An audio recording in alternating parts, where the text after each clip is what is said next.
Amber Alert Podcast. Welcome, Amber Alert Podcast, episode 119, part 1. I am your host, Amber Starkey. It's a great day to be alive. It's a super rainy and overcast Friday where I live, and you'll get no complaints out of me. I actually like storms and I like rainy weather. I like overcast days because I always feel like I can relax. What irritates me is when the sun comes out and puts pressure on me on a day that I intended to relax, because it feels like if the sun is out, you need to get stuff done. Whereas overcast weather just lets you chill, which I appreciate, which is why I respect it.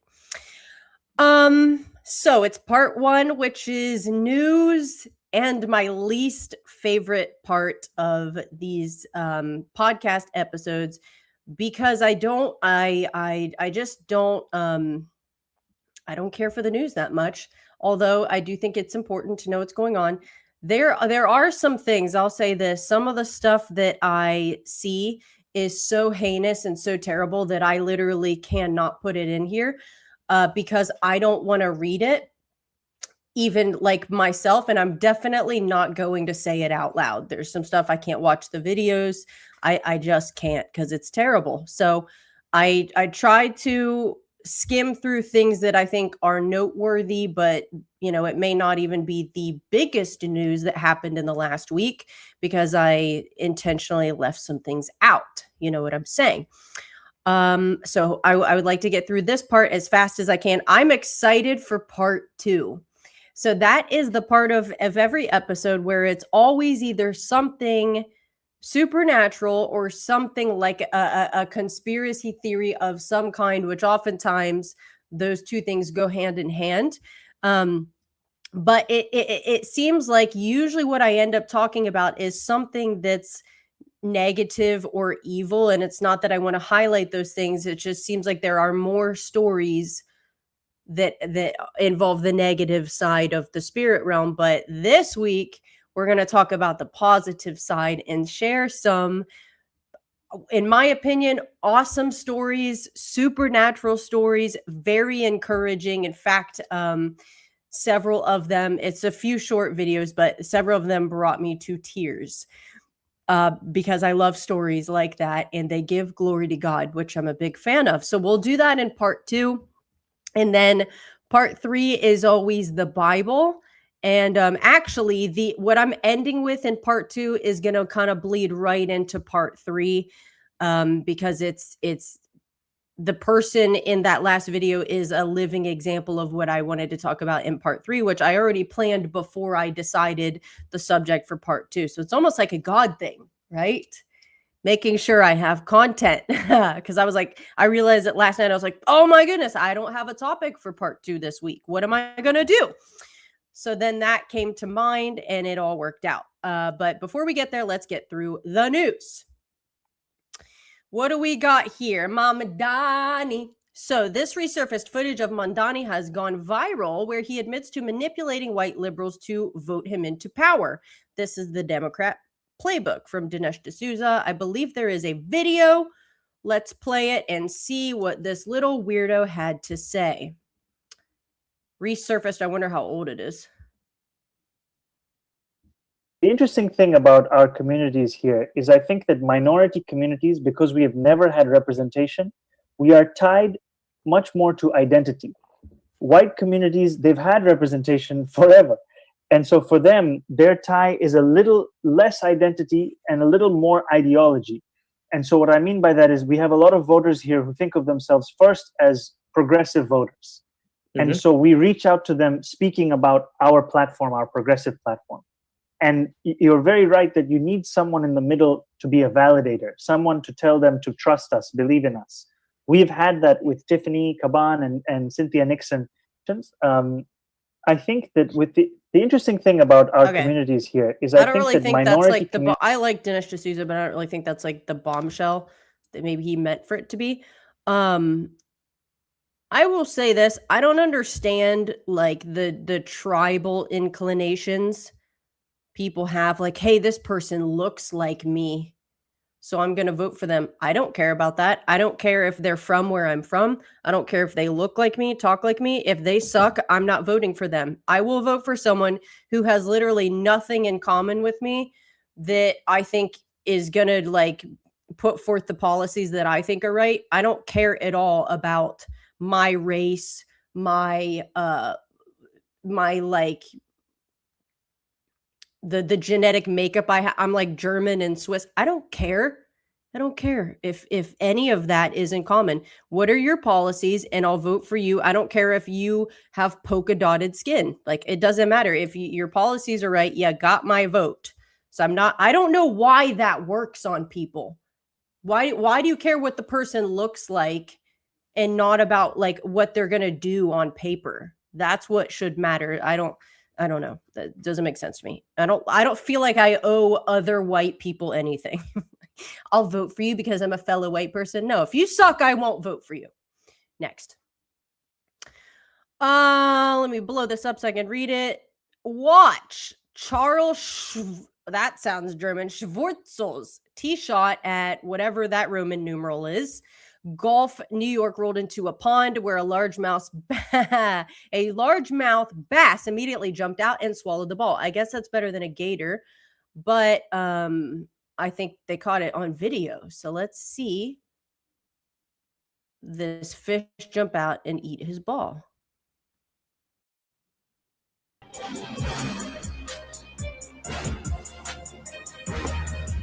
Oh.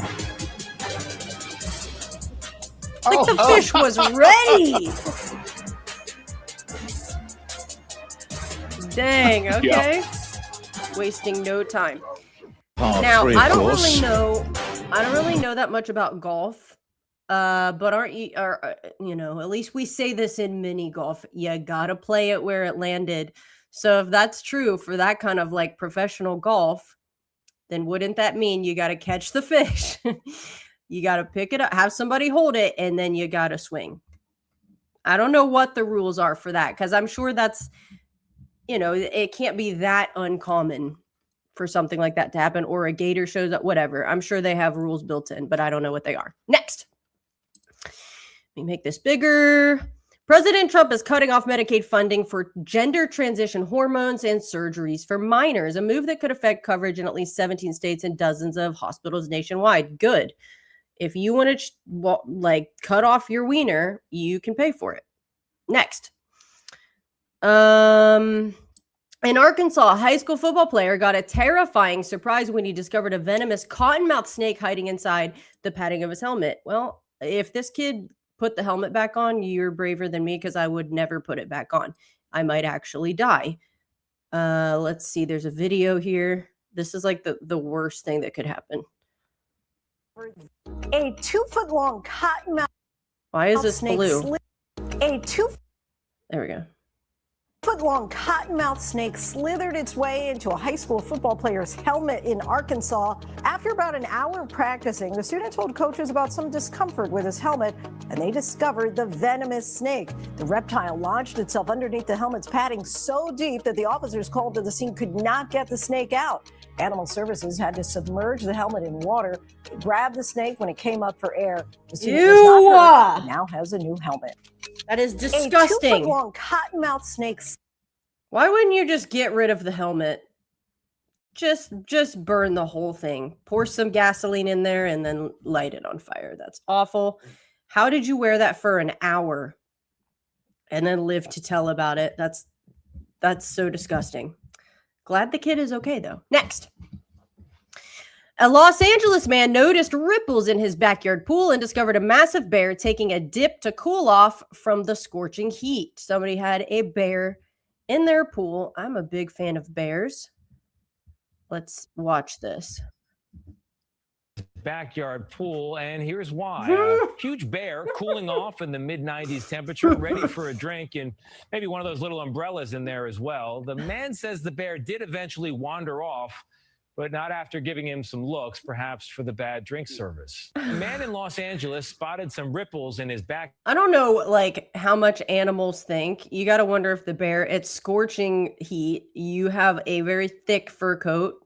and you find yourself a pool, I wonder if the bear is just floating around like, man, this is awesome. I got to do this again. I don't know. That just is.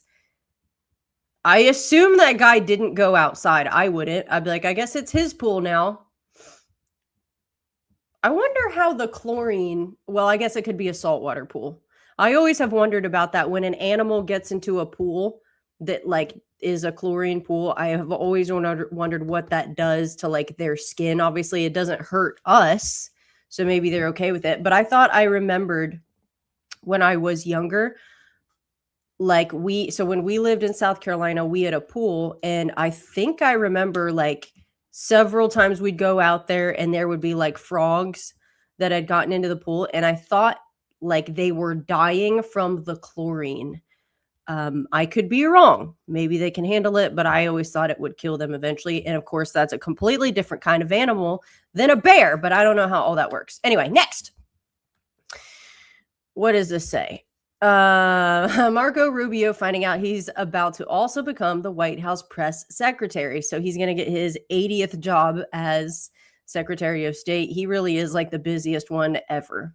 Because Carolyn Leavitt is, if you guys didn't see this week, she's stepping down as the press secretary. And I think it's because she just wants to spend time with her family because she just had another baby. Which I don't blame her, because that would be, I think, a high stress job. And if you're like, you've got 2 little kids, I don't blame you. Next. Former SPLC CFO Heidi Beirich, however you say it, she said white supremacy is one of the worst things mankind has come up with. And then look what happened. She was just indicted for allegedly secretly funding white supremacist groups. Simply incredible. So if I remember correctly, I think this story broke earlier this year, that SPLC. So what they, I believe, like, I don't know if it's right to say they primarily existed for this, but a large part of what they did was they said, we are combating white supremacy. And then come to find out this year, they've actually been funding those groups. So she got indicted for that. And then if what I read is correct from another source, wherever I read it, I don't remember now, her lover was part of one of those groups. So I don't know what person would be in a relationship with her. Obviously a terrible person and with terrible judgment. So great job for the justice system. Next. Dr. Turek, how should Christians cope with the possibility of loved ones who may be in hell? Ooh, I am interested to hear what he's going to say because I have not watched this yet.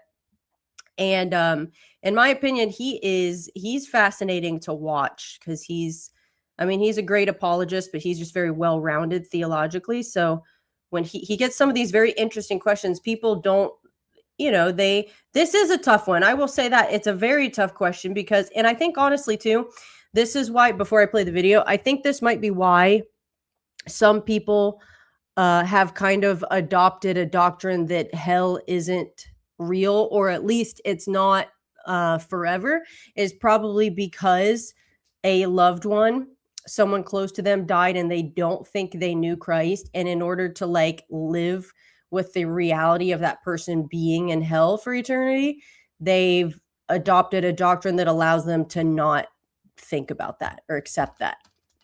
I think there's sort of a psychological driver behind it. And, maybe some people are just convinced somehow there isn't a hell. Jesus talked about it more than heaven, so I don't really know how you ignore that. But anyway, this is a valid question, so I am going to let the man speak. Once it loads. He said, my mother was a survivor of the Holocaust. She lived a life full of pain and suffering. Toward the end of her life, someone offered her the gospel, but she rejected it, and then she died. Is she in hell right now? Ooh. Let's hear it. I've been a Christian for 3 years now, and I've wrestled with the idea of the reality of hell and God's judgment in that regard. And I've had some distant family members and a couple friends pass away in the past few weeks, and talking about hell is something that I feel like we should always talk about with a tear in our eye, is what I've heard. And but I've shed a lot of tears at night just thinking about that, and wrestled with like different views on hell, like annihilationism and so forth. But I think the eternal conscious torment position is what I think is faithful to Scripture. Yes, agree. And Hey, and I'll say, I know that it is tough to think about that and acknowledge that, but if you do just want to be aligned with the truth, you do have to accept some things that may be uncomfortable, and that's where you just ask for God's grace. And if you're gonna grow like in your faith, like ask for God's grace to help you with the areas that are hard for you to align with the truth, because everybody's probably got them one way or another, whether you grew up in church and you got to unlearn a bunch of stuff, you're whatever. It's like everyone's probably going to get to that point. So if you just ask him to help you stay rightly aligned with the truth, he will. I know that it makes sense that if we've offended an eternal God, we deserve an eternal punishment. I understand that in my mind, but just I wrestle with like experiencing God's love and comfort, knowing that that's just a reality, and knowing that God loves those around me as well, like my family members and so forth that have. And I know that we can't know for certain people's eternity. Like, we're not God. We don't know their last moment. But I guess I have no reason to believe that certain people did put their faith in Jesus. Okay, let's suppose for the sake of argument they didn't. Is hell unjust? No, it's not unjust. Okay, so if it's not unjust, why is it problematic?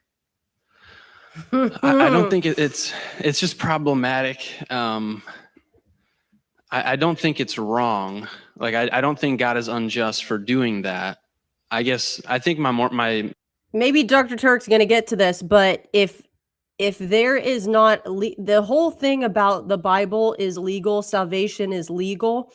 We owed a legal debt because of our sin. Jesus paid it. So if you don't accept the payment that was provided freely for you, then you still owe for that debt. It's literally legal. God is lawful. So and also too, he respects your free will. So if you don't want him, you're like, I don't believe in him, I don't like him if he is real, I don't want to be with him for eternity, then he will let you have what you want. You'll go to the place where he isn't, which is hell. So it's like, he's not wrong for now, it wasn't created for people, it was prepared for the devil and his angels, but people who don't get back into right relationship with God through the means that was given, that was provided, which is Jesus, the only way to the Father, then the alternative is to go where your sin leads you, because you never got it paid for. So it is not wrong. The reason it's hard for people is because they do know someone probably that they cared about, and they don't think that person died in Christ. And that is and then to think of them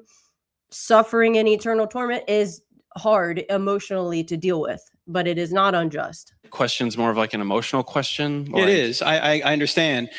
The issue, though, is that if God is the standard of justice, and he is, and if there are different levels of punishment in hell, just like there are different levels of reward in heaven, because God is just, then whoever is in hell is getting the appropriate, perfect level of punishment for their sin.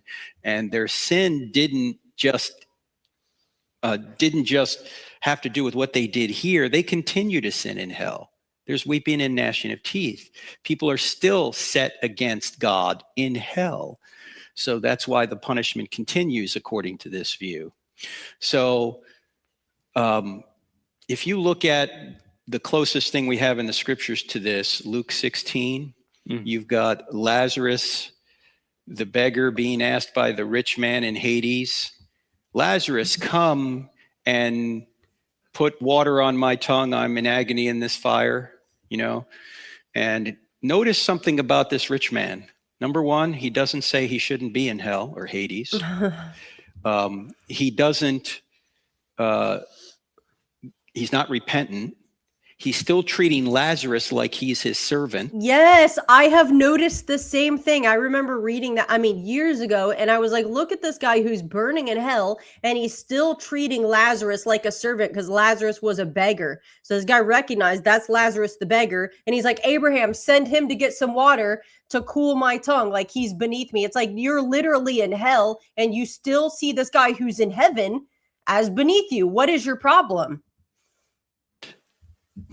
And all he says is, go tell my brothers about this place. Not that I shouldn't be here. I got a raw deal. Just tell my brothers about it. And what does Jesus say in the parable? Hey, they have Moses and the prophets. If they don't believe them, they're not going to believe if someone rises from the dead. In fact, it can be emotionally difficult. However, if God is love and is just, nobody's going to be treated unfairly in the afterlife. There's only two things you can get in the afterlife. You can get justice or you can get grace. Either you can pay for your own sin or you can allow Jesus to pay for your own sin. That's it. It's really simple. True. That's and true. Some people don't want Jesus. So God lets them go their own way. In fact, let me just tell you something that happened. I was at University of Michigan. This had to be 15 years ago. Michigan sucks. I was doing a debate with an atheist, Eddie Tabash, and Eddie asked me this question. He said, my mother was a survivor of the Holocaust. She lived a life full of pain and suffering. Toward the end of her life, someone offered her the gospel, but she rejected it, and then she died. Is she in hell right now? And I said, Eddie, I don't know where your mother is now. I don't know if she had a deathbed conversion. But if she didn't repent and accept Christ before she died, then God is too loving to force her into heaven against her will. Because what's the assumption? Everybody wants to go to heaven. That is not true. Who's in heaven? Jesus is in heaven. There have been people running from Jesus their entire lives. What's he going to do in the afterlife? Hey, where are you going? You're with me now. Get over here. That wouldn't be right. You say, well, what's all this business about hell? Well, I used an illustration with the University of Michigan audience. I'll use it with you, ladies. I asked the ladies this question. So ladies, I'm asking you this question. Ladies, have you ever had a young man pursue you whom you did not want to date? Some of you are going, yeah, and he's sitting next to me right now. He will not leave me alone. Whenever I ask that question, the ladies giggle and the men look at their shoes. They're like, is she looking at me right now? Well, suppose it. To be fair, sometimes it's the other way around. This guy keeps asking you out, ladies. He keeps asking you out. And you finally say, look, I like you, but only as a friend. Ladies, why don't you just stick the knife in and turn it? Every man has heard the dreaded friend rejection. Gentlemen, I have some shocking news for you. She doesn't even like you as a friend. Dang. In fact, if she did, she'd be interested, but she's not. So move on, go to somewhere else. But suppose this guy keeps coming after you and he finally says, look, I love you so much, I'm going to force you to love me. Ladies, run screaming from the building. Can he force you to love him? No, love by definition must be freely given. So if he truly did love you, what would he do? He would leave you alone. That's what God does for us. He sends us cards, letters, and flowers. He sends us creation. He sends us conscience. He sends us Christ. He sends us the Bible. He sends us Evangel Church. He may send you a missionary. In some Muslim countries now, he's appearing to Muslims in dreams and visions, so much so that they're advertising this on billboards. If you saw the man in the white robe, call this number. If God does all that and you keep saying, no, no, no, no, God will give you up to your own desires. He will leave you alone. You say, what could be so bad about that? Well, ladies and gentlemen, you know that everybody, regardless of whether they're a Christian or not, experiences some of the common grace of God. We all experience, as rain falls on the just and the unjust. We all experience love, relationships, hope for a future. You know this, right? But I want you to imagine a place where there is no love, where there are no relationships, where there is no hope, no goodness where there is God. No future, where there's just stone cold narcissistic self-absorption. That is Capitol Hill. No. That is hell. You're separated from the ultimate source of goodness by your own choice. And God is not going to force you into his presence against your will. This is why C.S. Lewis famously said there's only two kinds of people in the end.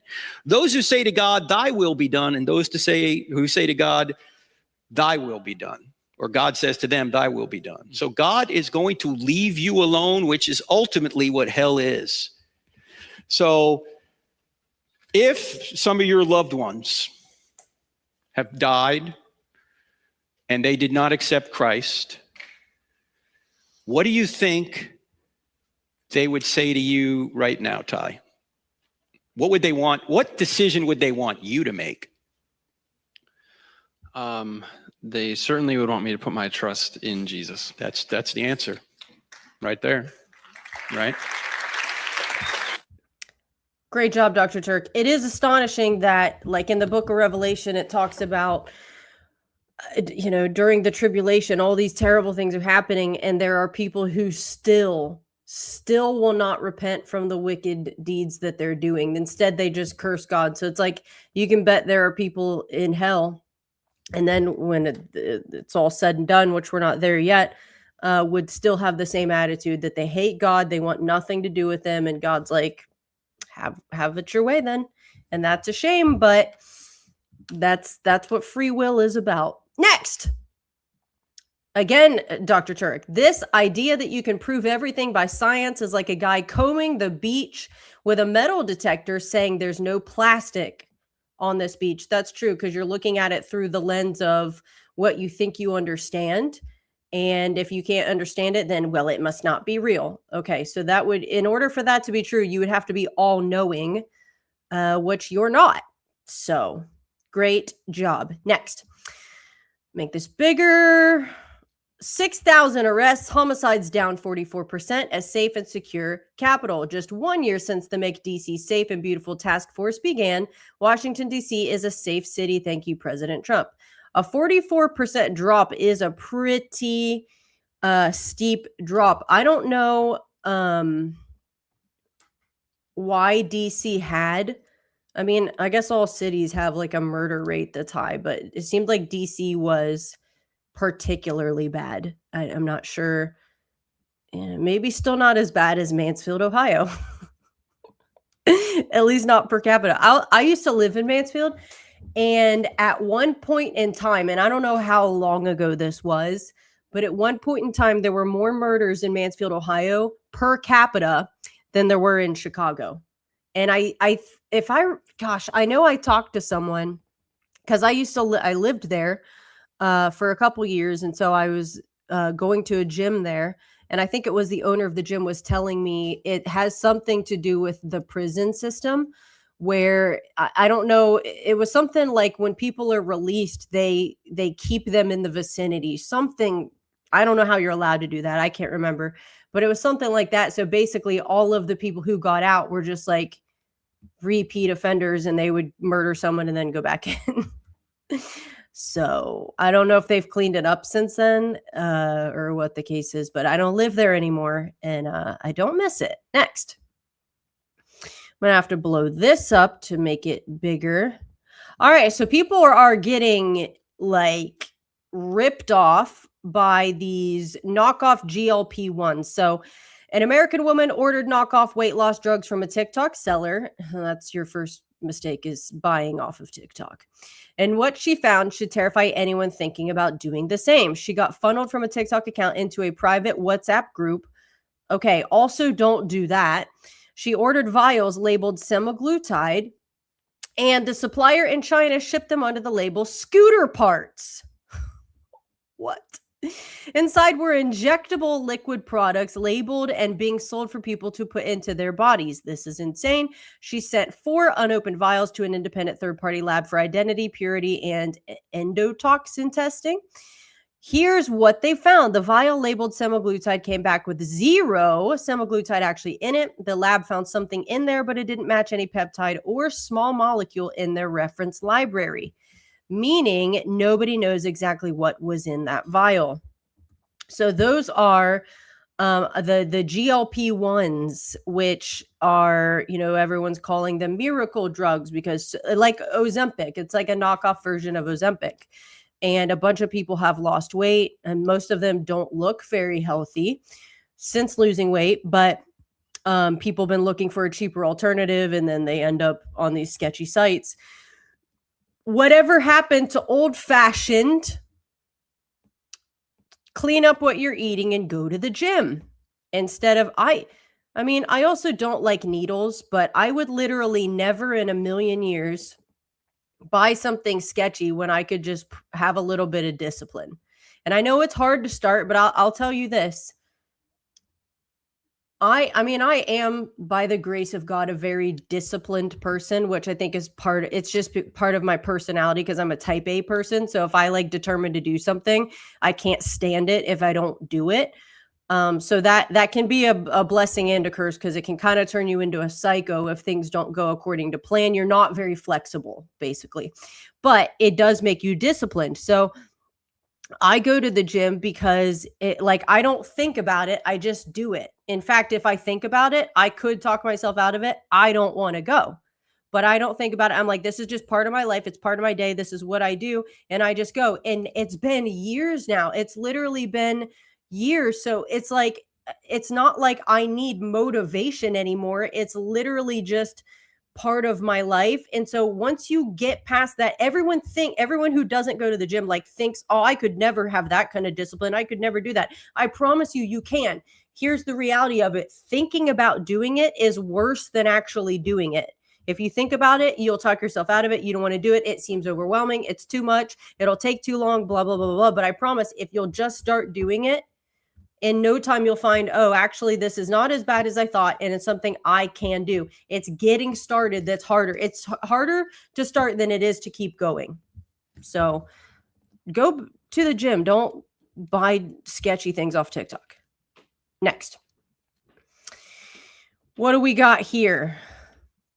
Oh, yeah. So Spain, they had that massive breach of their board. Well, I don't even know if it's a breach. It looked like, I don't know if people let them in. I'm not sure what happened, but basically they had a ton of migrants come storming into the country. And now the beach looks like a landfill or something disgusting. Look at what happened since all those people. Dang, just littered the place. No bueno.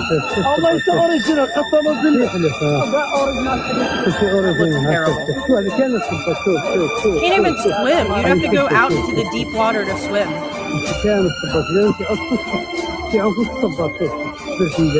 Okay, you know what that actually looks like? It reminds me of. Can this stop? Which Star Wars movie is it? I think it's the first one. When I say the first one, not the one that came out in 2000, I mean it would be episode 5 or whatever. I forget the name of it. When they get on to, I guess it's the OG Death Star or something, and they go to rescue Princess Leia. And as they're running from the Imperial stormtroopers, they go down into the garbage, part of this ship. And then, the walls start closing in, but that's what that looks like because there was water in there, but it's nothing but garbage. And that's now what Spain's beaches look like, thanks to that surge across their border. So not a good time to be in Spain. Next. Just in, developer builds messaging app that sends texts at pigeon speed to simulate carrier pigeon delivery, taking roughly 22 hours from Los Angeles to New York. I don't know why anyone would want that. I genuinely, if I wanted to know how long it took, I would loose a live pigeon. I would not download an app, especially wouldn't pay for it to take 22 hours to send a message across the country. I'm not sure why there would be a market for that. Who has the money to spend on an idea like that? And who's going to buy it? Next. Justin, Anthropic, don't really know how you say it. They're revealing that their AI agents descended into turf wars when given conflicting goals, escalating to sabotage and self-replicating malware. All the people who think you can trust AI, it's pretty much every day the AI shows us that it can't be trusted. Like if you're like, no, the code is written and it can't breach the, yes, it can. Okay. You've created something that has capabilities. You're like, you created a monster. All right. If you think you can trust it, think again. Next. All right. This little weirdo, Luigi Mangione, pleads guilty to federal stalking charges in the killing of Brian Thompson. He confessed on the morning of December 4th, 2024, I shot Mr. Thompson in Manhattan and he died. Mangione faces up to life in prison. Good. You can rot in prison or go to the electric chair. I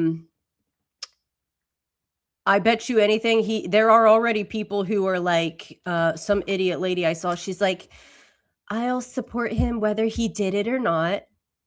So, and here's the thing. I'm not like pro insurance companies or healthcare companies. I know what they do to people, but if you think that CEO deserved to be shot in cold blood simply because he's the CEO, he didn't build the company. He had a family. Like, the fact that people are defending that murderer because they hate healthcare companies, like that doesn't make what the kid did okay. And the fact that you're defending him, and he's probably going to get letters in prison. Like, he'll have like a didn't Charles Manson get married while in prison or something? So there's always someone out there who likes psychopaths, like cold-blooded murderers, cult leaders, stuff like that. Next. What do we got here? Far left Democrat candidate Abdul El Sayed, whatever, oversaw slaughterhouse that killed thousands of dogs and cats under his watch. That guy is a terrible person. You're dealing with someone evil when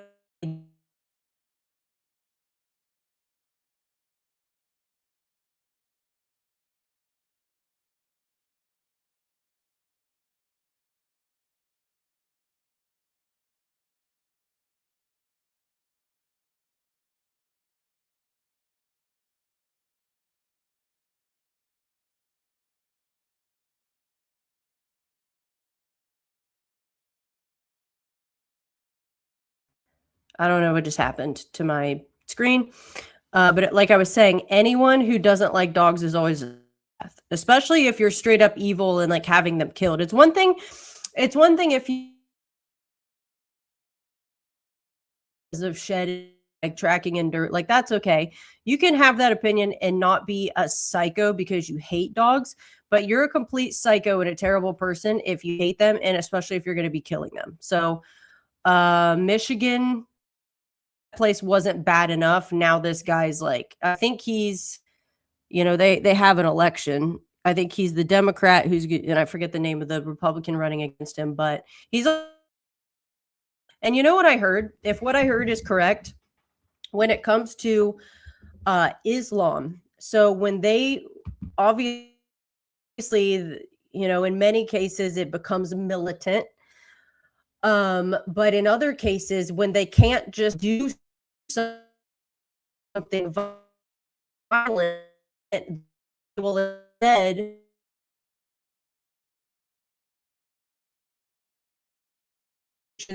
different need like a 30% of a community or office, government, whatever, and then take over. And the thing is,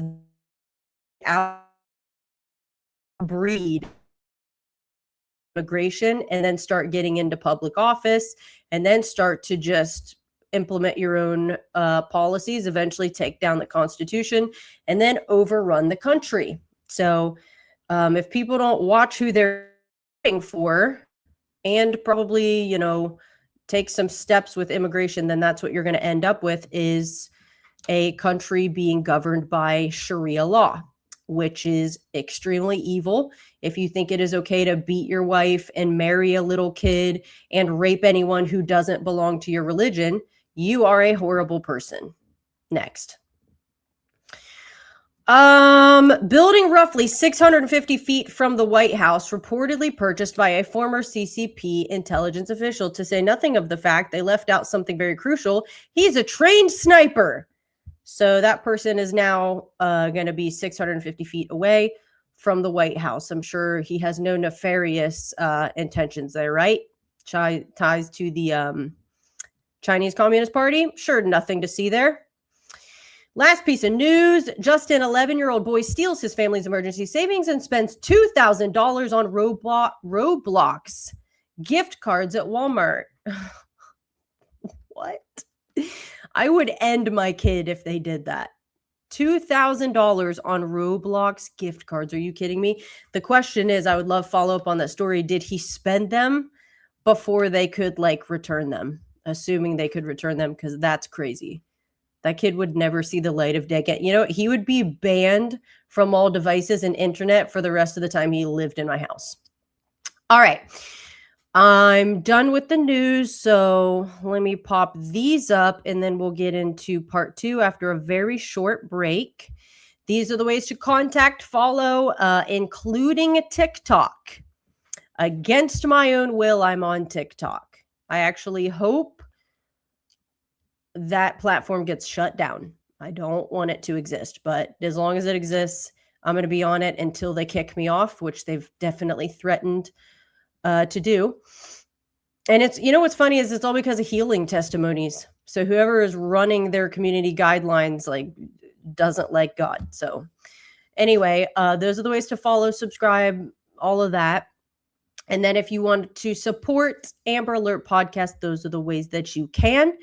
I am not affiliated with anybody. I'm not joking. I'm literally in my basement and doing this by myself. Now, to be honest, I don't want to be doing this. The only reason I am is because I got a commandment actually from the Lord. I guess it's been about 2 years now to start a podcast. And as long as I feel it is the Lord's doing, I'm going to be here. If he releases me from that, I will shut this thing down so fast you won't even have time to blink. But in the meantime, if you want to support it, you can via those ways. It is 12 after 5. So what I've been doing is I do the first part of, I do parts 1, 2, and 3 on their own when I do these episodes. So part 1, I'm going to come back because I'm done with part 1. I'm going to come back and start a new live video at 5:20. So that's literally 8 minutes from now. I'm going to end this live stream. I'll start a new one at 5:20. So if you want to join, that is our middle section of each episode where we talk about something supernatural or a conspiracy theory. This week, it is not a conspiracy theory. It is something supernatural, which in my case is actually one of the favorite topics ever, because it's something that's actually encouraging and nice to hear rather than something that's evil that's been going on. So that'll be at 5:20. If you want to join, it'll be a new live stream. All right. God bless you. I'll see you there. Goodbye.